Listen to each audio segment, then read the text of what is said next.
Hi, Martin McGrath from Financial Edge Group, and today I want to talk to you about all things age pension. What does it mean? How much can you get? When can you get it? How do we get the most out of it? So point number one is I want to talk to you about when are people eligible and how does it work. So step number one is we need to meet a certain age criteria. The criteria used to be 65, it's slowly being moved to 67, and you can see that obviously depending upon your date of birth, depends on when you reach that age. So it really comes down to your date of birth and comparing to the table about when you reach your age pension age. It can be the case that one partner might receive it before the other. So if one partner's old enough, they'll start getting it even though the other partner isn't of age pension age yet. They'll get their portion for a period of time, and then when the other partner's eligible, they'll start getting their share as well. The way it works though is you're assessed on your total assets, and there's only one or two ways that we can be a little bit tricky and try and hide some assets legally. I'll explain a little bit more in another video. Once we've met our age requirement, we need to look at the financial side of things. We need to start getting everything ready to start submitted. Because the way it works is there's two financial tests that are done. One's called the asset test and one's called the income test. So the way the asset test works is they look at all your assets. What's an asset? Something that you own. So your house is exempt, typically, but otherwise we're talking about money in the bank, cars, shares, super, business assets, investment properties, anything like that that you own is regarded as an asset. What they do is there's certain limits. I'll explain that separately. There's certain limits and they'll figure out how much of the age pension you're entitled to. They'll also go and do what's called an income test. So look at your income. How much are you earning? Either that's work, your partner's work, your business. If you're retired, is it your investments or your super? Certain formulas they use that. And they look at your income test.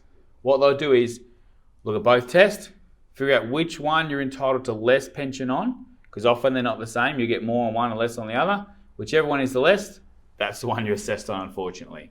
So basically, they want to pay out the lesser amount, but they do both tests at the same time, figure out effectively what is the best outcome for them, worst outcome for you, and that's how much pension you're entitled to.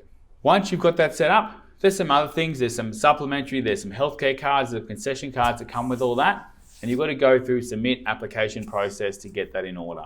It's important to collate all the information together, to just do it once, do it properly, because it does take them a while to review it, assess it, come back to you with questions and approve it.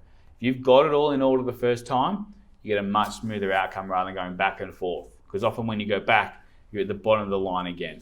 So I've seen applications take up to 6 months or longer just because there's too much back and forth. I've seen the right application done in the right order that we helped manage to make sure everything was done, sorted, submitted at once, approved in about 2.5 weeks, and the money started arriving the week after. A great outcome. Importantly, once you start getting it, the process isn't over. It's a continual review from both sides. So what I mean by that is every 3, 6, 12 months, you're required to kind of update Centrelink with what's happening in terms of your retirement. So even if you're retired and you're not working anymore, we've still got to give an update. What's your super balance now? What's your bank account balances now? Are you saving money? If your assets start going up, you'll get less pension.